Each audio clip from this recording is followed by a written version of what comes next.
Lefitikin omanefakin inyataruvako Jabaku ini azatanau kilalau Watiki aradira sitaka Fatenati Timbo sangi sanati Fatenati Efalali paki lefiti Fatenati Satku anera uduri Fatenati Masuno miter ni baba no miter ni orienti ambavila ni tra utrnyanje snyatara ni re ni twetrumye numye ilai atura pana zen manusi kya ue tikwe no atapa fa fitya vana nonzaka ike kufama tapa fani lala tikya zapa Titila paka zen manzaka na tilapa te urera kewa zen manira tikulapa Fatenati Timbo sangi sanati Fatenati Efalali paki lefiti Fatenati Satku anera uduri Fatenati O izi reria chandi mnuti kwande vimandi Ku izi wale na makuka tifu kwa takal Safita natin mar Kaziti kuifangar Isnandernita na kuka tiavi kusyandian Fati kwa newa iza Chatakal kwa niza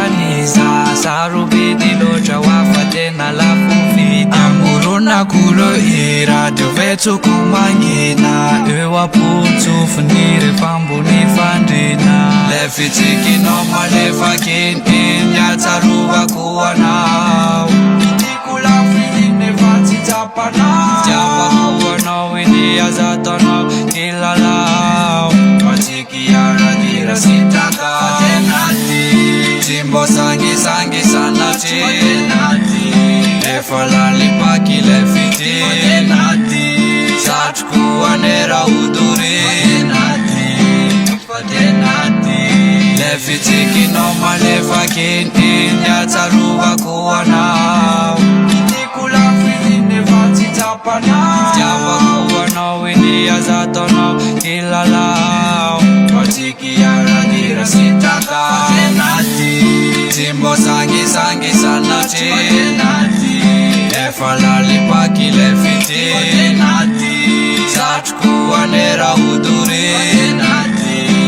Fatenati